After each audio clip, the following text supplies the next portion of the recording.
अस्सलाम वालेकुम। सच का सफ़र चैनल के साथ मैं हूं नुमान। जैसा कि आपको पता है कि मैं आपके लिए खौफनाक और हकीकत कहानियां लेकर आता रहता हूं, तो इस हफ्ते भी मैं आपके लिए खौफनाक और हकीकत कहानी लेकर आया हूं। ये कहानी एक ट्रक ड्राइवर की है जिसने सड़क पर एक खौफनाक चीज़ देखी। आखिर क्या थी वो चीज़ जिसने उसकी ज़िंदगी को बदल कर रख दिया? तो इस कहानी की पूरी हकीकत को जानने के लिए इस वीडियो को पूरा देखें। कहानी शुरू करने से पहले मैं आपसे ये कहना चाहूँगा कि आयतल कुर्सी का इशार कर लें, क्योंकि सुना है कि जब इन चीज़ों का जिक्र किया जाता है तो ये बड़ी दिलचस्पी से आपके करीब होकर सुनती हैं। तो बराह करम आयतल कुर्सी का इशार कर लें। और अगर आपके पास भी कोई कहानी है और आप उसको एक अच्छे अंदाज से बयान करवाना चाहते हैं तो डिस्क्रिप्शन में हमारे जीमेल का लिंक है, वहाँ हमसे रब्ता करें और वो कहानी हमें सेंड करें। हम उस कहानी को एक अच्छे अंदाज से बयान करेंगे। तो आइए ये कहानी उसी शख्स की मुँह ज़बानी सुनते हैं जिसके साथ ये हादसा पेश आया।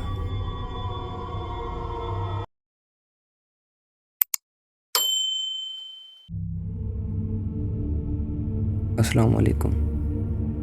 मेरा नाम जमशेद है और मेरी उम्र तकरीबन 38 साल है।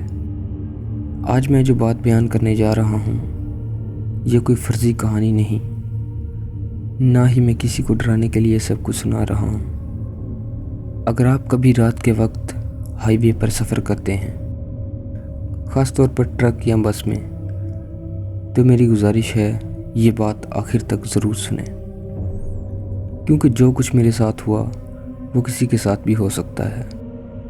मैं पिछले 15 साल से ट्रक ड्राइविंग कर रहा हूँ। मैंने अपनी ज़िंदगी में हाईवे पर बहुत कुछ देखा है। खौफनाक हादसे, जले हुए ट्रक, सड़क किनारे पड़ी लाशें। लेकिन जो वाक़या मैं आज बयान कर रहा हूँ वो किसी हादसे से ज़्यादा एक ऐसी हकीकत है जिसने मेरी सोच, मेरी नींद और मेरी ज़िंदगी बदल दी। ये बात है अक्टूबर की एक रात की। कराची के एक गोदाम से मेरा ट्रक स्टील के रॉड से लोड हुआ था। सामान मुझे अंदरून सिंध के एक शहर पहुंचाना था। रात के 9:30 बजे मैंने बिस्मिल्लाह कही और ट्रक सड़क पर ले आया। इस वक्त मेरे जहन में ना कोई खौफ था ना कोई खदशा। मुझे क्या मालूम था कि ये सफ़र मेरी ज़िंदगी का सबसे खौफनाक सफ़र बनने वाला है। खैर, जूं-जूं शहर की रोशनियां पीछे रहती गईं, हाईवे पर अंधेरा गहरा होता गया। वो अंधेरा जो सिर्फ आंखों के सामने नहीं होता बल्कि दिल के अंदर उतर जाता है। रात के 12 बजने के करीब अचानक मौसम बदलने लगा। हवा ठंडी हो गई। हालांकि एसी भी बंद था और शीशे भी बंद थे, लेकिन फिर भी मुझे ऐसा महसूस हुआ जैसे किसी ने मेरी गर्दन के पीछे सांस ली हो। हालांकि ट्रक में मेरे अलावा कोई भी नहीं था। मैं चूक गया। आईने में देखा, पीछे कोई नहीं था। मैंने खुद को समझाया, जमशेद, थकन है, दिमाग पर काबू रख। लेकिन दिल की घबराहट कम होने का नाम नहीं ले रही थी। दिल में एक अजीब सा डर था कि जैसे कुछ हादसा होने वाला है। कुछ देर बाद हेडलाइट्स की रोशनी में मुझे सड़क के बीचों बीच कोई खड़ा हुआ नज़र आया। मैंने रफ्तार कम की, हॉर्न दिया, लेकिन वो हिला तक नहीं। जैसे जैसे मैं करीब आया, मेरे जिस्म में सनसनाहट दौड़ गई। वो इंसान जैसा था, लेकिन सही तरह खड़ा नहीं था। उसका सर एक तरफ झुका हुआ था, जैसे गर्दन टूटी हुई हो, कपड़ों पर मट्टी लगी हुई और पाँव नंगे। एक बार तो मैं डर गया। मैंने ब्रेक लगाई और इसी लम्हे वो वजूद हेडलाइट्स के नीचे से गायब हो गया, बिल्कुल ऐसे जैसे वो कभी था ही नहीं। मैं बहुत ज़्यादा डर गया और मेरी सांसें तेज़ और दिल की धड़कन बहुत ज़्यादा तेज़ हो गई। मैं सोच में पड़ गया کہ آخر یہ کیا چیز ہے جو اچانک غائب ہو گئی ہے۔ میں جلدی سے آیت الکرسی پڑھنے لگا۔ اسی لمحے ٹرک کا اگلا ٹائر پھسلا۔ اسٹیل کے راڈز کا وزن ٹرک کو ایک طرف کھینچنے لگا۔ صرف ایک سیکنڈ اور ٹرک الٹ جاتا۔ میں نے پوری طاقت سے اسٹیئرنگ سنبھالا۔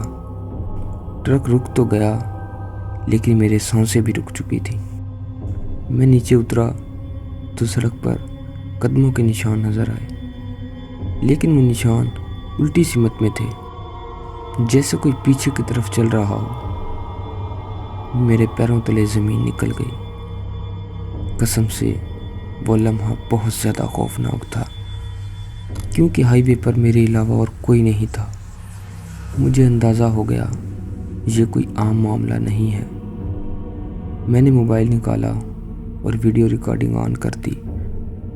میں کانپتی آواز میں بول رہا تھا، میرا نام جمشید ہے، میں ہائی وے پر ہوں، اگر مجھے کچھ ہو جائے تو سمجھ لینا میں جھوٹ نہیں بول رہا۔ اسی دوران ریکارڈنگ میں ایک آواز آئی، تم نے مجھے دیکھ لیا ہے۔ یہ آواز میری نہیں تھی، یہ آواز ٹرک کے پیچھے سے آ رہی تھی۔ میں فوراً مڑا۔ ٹرک کے ٹریلر کے پاس وہی وجود کھڑا تھا۔ اس بار اس کا چہرہ واضح تھا، آدھا چہرہ پوری طرح جلا ہوا، جیسے کسی حادثے نے آگ میں جلایا ہو۔ آنکھیں خالی تھیں، صرف اندھیرا۔ اس نے دھیمی آواز میں کہا، میں اسی سڑک پر مرا تھا، اور جو مجھے دیکھ لیتا ہے وہ بھی یہیں رہ جاتا ہے۔ میرے جسم نے میرا ساتھ چھوڑ دیا۔ میں نے اللہ کا نام لیا اور بے ہوش ہو گیا۔ جب مجھے ہوش آیا تو سورج نکل چکا تھا۔ میرا ٹرک سڑک کے کنارے کھڑا تھا۔ قریب کے گاؤں کے کچھ لوگ آئے اور مجھے پانی پلایا۔ جب میں نے انہیں ساری بات بتائی تو ایک بوڑھے آدمی نے کہا، بیٹا 10 سال پہلے اسی جگہ پر ایک ٹرک کو آگ لگی تھی، ڈرائیور زندہ چل گیا تھا اور اس کی لاش کبھی نہیں ملی۔ یہ سن کر میرے بدن میں سرد لہر دوڑ گئی۔ مجھے رات کا وہ سارا قصہ یاد آنے لگا کہ آخر اس کا چہرہ کیوں جلا ہوا تھا۔ جب میں نے اس بزرگ کی بات سنی تو میں سمجھ گیا۔ آج بھی جب میں رات کو ہائی وے پر ڈرائیونگ کرتا ہوں اور کوئی اکیلا وجود سڑک پر کھڑا دکھائی دیتا ہے، میں گاڑی نہیں روکتا، میں صرف رفتار بڑھا دیتا ہوں اور اللہ کا نام لیتا ہوں، کیونکہ وہ ہر چیز جو انسان جیسی لگے ضروری نہیں وہ انسان ہی ہو۔ میرا یہ سارا واقعہ سننے میں ایک جھوٹی کہانی لگتی ہے کہ جیسے کوئی مذاقیہ طور پر لکھی کی کہانی ہو، لیکن حقیقت کیا ہے یہ صرف میں ہی جانتا ہوں۔ تو میں آپ سے بھی یہ کہنا چاہوں گا کہ اگر آپ رات کے وقت بس، کار یا کسی بھی چیز پر سواری کرتے ہیں تو آپ کو کوئی وجود دکھائی دیتا ہے تو آپ وہاں رکیں نہیں، بلکہ اللہ کا نام لے کر وہاں سے دور چلے جائیں، کیونکہ یہ چیزیں جب پیچھے پڑ جاتی ہیں تو جلدی پیچھے نہیں ہٹتی۔ تو براہ کرم اپنا اور اپنے پیاروں کا خیال رکھیں۔ تو دوستو، یہ تھی ہماری آج کی ویڈیو۔ اگر ویڈیو اچھی لگی ہو تو لائک کریں اور ہمارے چینل سچ کے سفر کو سبسکرائب کریں اور بیل آئیکن کو آل پہ سیٹ کر لیں تاکہ ہماری اسی طرح کی ویڈیو کا آپ کو نوٹیفیکیشن آتا رہے۔ تو چلیے دوستو، ملتے ہیں نیکسٹ ویڈیو میں، تب تک کے لیے اللہ حافظ۔